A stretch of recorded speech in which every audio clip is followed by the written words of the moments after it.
esteja convosco. Ele está no meio de nós. Proclamação do Evangelho de Jesus Cristo segundo Marcos. Glória a vós, Senhor. Naquele tempo, Jesus saiu de novo da região de Tiro, passou por Sidônia e continuou até o mar da Galileia, atravessando a região da Decápole. Trouxeram então um homem surdo que falava com dificuldade e pediram que Jesus lhe impusesse a mão. Jesus afastou-se com o homem para fora da multidão, em seguida pôs os dedos nos seus ouvidos, cuspiu e com saliva tocou a língua dele. Olhando para o céu, suspirou e disse: Efatá, que quer dizer, abre-te. Imediatamente seus ouvidos se abriram, sua língua se soltou e ele começou a falar sem dificuldade. Jesus recomendou com insistência que não contassem a ninguém, mas quanto mais ele recomendava, mais eles divulgavam.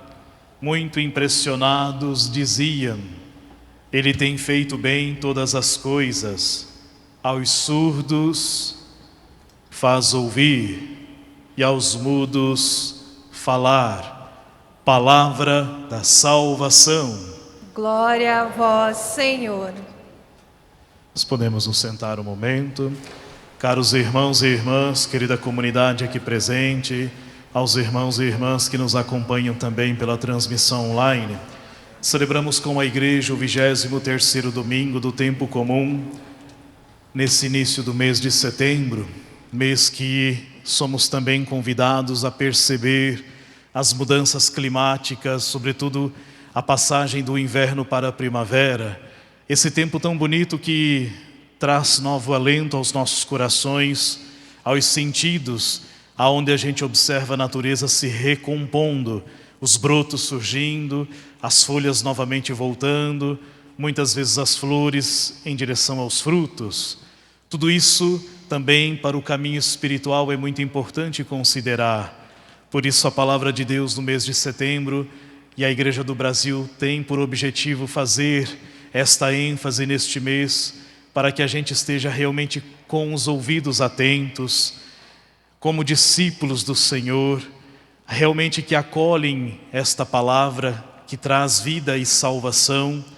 E é assim que a palavra de Deus nesta liturgia proclamada neste final de semana tem também a sua missão de trazer a cada um de nós esta alegria nova, a presença da recomposição e da vida nova em Deus.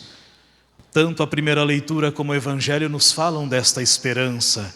O profeta Isaías, no capítulo 35, diante de um povo marcado pela tristeza, pelo desânimo, no momento do exílio babilônico, quando Judá está praticamente toda ela dizimada, o povo precisa de uma palavra de ânimo. O texto começa hoje falando sobre isso. Vamos voltar ao ânimo, recobrar o ânimo. Não tenhais medo, o vosso Deus vem para estar convosco. Mesmo diante das dificuldades da vida, nós temos muitas também no nosso tempo presente, praticamente há 2 anos com pandemia, com tantas situações diversas aí no mundo nosso, sobretudo no Brasil e no mundo espalhado, realmente trazendo tristeza, desânimo, desalento, muitas vezes até a falta de sentido aos corações. E muitas pessoas, infelizmente, afetadas por esta realidade, por conta, desenvolvem até depressão, síndrome do pânico, e assim vai. Mas essa palavra hoje para nós deve ser de recriação, de mudança, de transformação, de renovação espiritual e de libertação. Criai ânimo, o vosso Deus está no meio de vós. Não tenhais medo. Vamos olhar as mudanças com o tempo do Messias. E o tempo do Messias é um tempo de transformação. Começa também na natureza. Começa onde as pessoas observam as mudanças na sua estrutura física. O coxo, aquele que está manco, vai começar a andar e vai pular, porque o tempo do Messias traz vida nova. Os lugares que são áridos e desertos, onde já tem secura há muito tempo, terão a graça de ver fontes brotarem, lagos e rios começarão ali. É nessa experiência que o autor que escreveu Isaías nesse período recorda à comunidade a presença de Deus. Quando se sente e percebe ela no meio de vós, ela muda a nossa vida, ela nos coloca num novo caminho, numa nova marcha. E de fato aconteceu isso com o povo de Judá. Deus suscita alguém que os liberta daquela escravidão e muitos voltam para casa, retomam a caminhada, podem recompor a vida, podem recomeçar. Isso para nós também é importante. Nosso mundo político, as instituições estão bastante fragmentadas, o 7 de setembro está por aí, tem muitas coisas, muitas controvérsias, muitos polarismos dentro da sociedade. Há um povo que está muito marcado por tantas discordâncias, por tantas situações. Quando um age, machuca o outro, quando o outro age, machuca esse. E a gente vai ficando assim, sem saber muito para onde caminhar e com quem devemos caminhar. Hoje a palavra de Deus faz para nós um norte, é com o Senhor. Esse nós não podemos deixar. Ele vai guiar, Ele vai conduzir do jeito certo. Assim como Jesus passando por aquela localidade, por aquela região que é estranha aos judeus. E quando o evangelista Marcos cita Jesus fora do território judaico, quer dizer que Jesus é o Deus da vida, que não esquece ninguém, que Ele veio para todos, que Ele veio para nós, que Ele veio para salvar todos, que Ele deseja todos no movimento de Deus, que Ele deseja todos sentindo o carinho, o afeto e a presença de Deus em seus corações. Por isso Ele anda naquela região de Tiro e de Sidônia, na Decápole, naquela margem onde tem muitas pessoas excluídas, meio que à penumbra da fé, para fazer com que as pessoas percebam o tempo messiânico, como Isaías profetizava, também no tempo de Jesus, e ali está a concretização da salvação e da justiça de Deus, do amor de Deus por cada um de nós. A palavra de Deus fala que um homem que ouvia com dificuldade, que não ouvia praticamente, e que falava com dificuldade, se aproximou de Jesus. E Jesus olha este homem e o tira da multidão, daquela massa amorfa, porque quando tem muita massa, muita gente, não se consegue explicar as coisas. Porque para Jesus o discípulo ele é pessoal. O encontro é com você.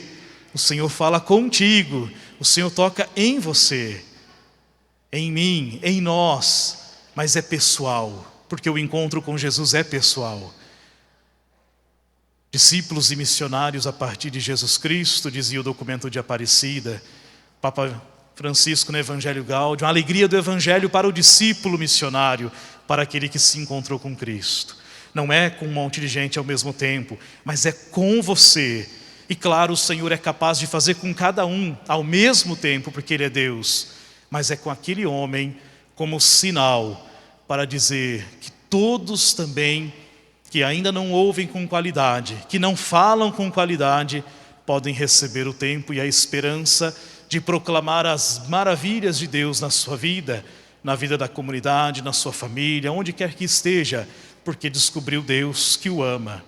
E é assim que Jesus faz, tira aquele homem daquela multidão e o coloca junto de si. E assim como aquele oleiro, como dizia Jeremias, lembrando naquela profecia que assim Deus faz conosco, como barro naquele torno, rodando e precisando receber uma boa forma, assim agora, Jesus novamente, como aquele que é o Senhor da existência e da vida, toca nele, faz saliva, coloca nele e diz, Efatá, abre-te. Abrir os ouvidos é para quê? Porque o ouvido é o lugar do discípulo na Escritura. Quando se fala dos ouvidos, é o lugar aonde chega a fé. Aquele homem começou a crer em Deus. Aquele homem começou a perceber as maravilhas de Deus no ser dele, na sua vida pessoal. E consequentemente, ele pode agora evangelizar. Aí a boca se torna também a grande dinâmica do discípulo que comunica, que fala das coisas de Deus, porque recebeu. Que hoje nós tenhamos a mesma coragem de pedir a Jesus, nos encontre, Senhor, coloque-nos no seu torno, como fez o profeta Jeremias ao dizer que Israel, o povo de Deus, era como aquele barro nas mãos do oleiro. refaça em nós, se a gente está surdo para a Tua palavra. Dá-nos capacidade auditiva e, consequentemente, coragem apostólica para o anúncio.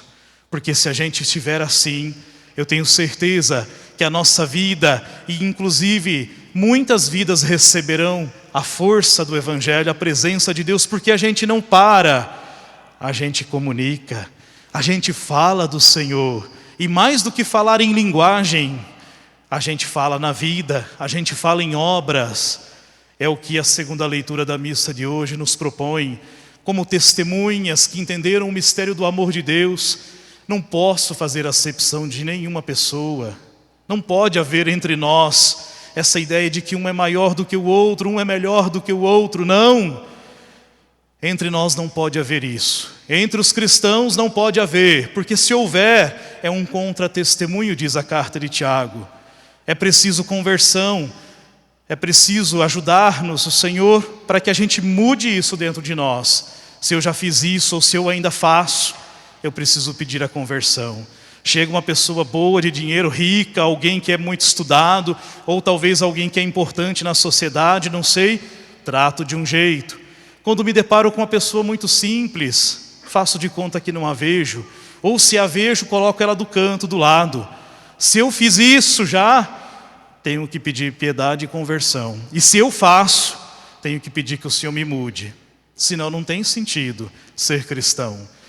Aquilo que eu confesso na fé tem que se tornar vida na minha vida, porque senão não transfigura, não muda e não ajuda outros a crerem mais no Senhor.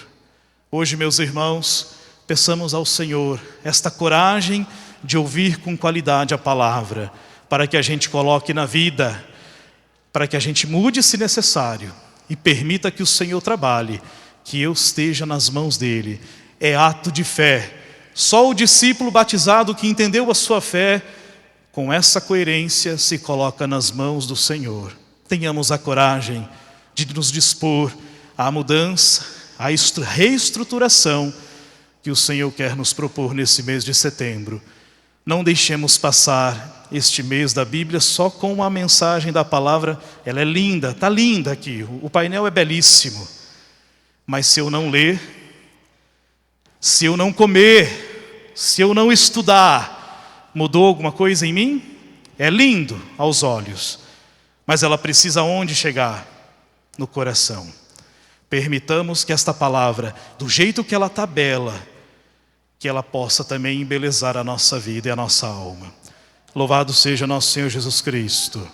Para sempre seja louvado. Creio em Deus Pai Todo-Poderoso, Criador do céu e da terra, e em Jesus Cristo, seu único Filho, nosso Senhor, que foi concebido pelo poder do Espírito Santo, nasceu da Virgem Maria, padeceu sob Pôncio Pilatos, foi crucificado, morto e sepultado, desceu à mansão dos mortos, ressuscitou ao terceiro dia, subiu aos céus, está sentado à direita de Deus Pai Todo-Poderoso, donde há de vir julgar os vivos e os mortos. Creio no Espírito Santo, na Santa Igreja Católica, na comunhão dos santos, na remissão dos pecados, na ressurreição da carne, na vida eterna. Amém.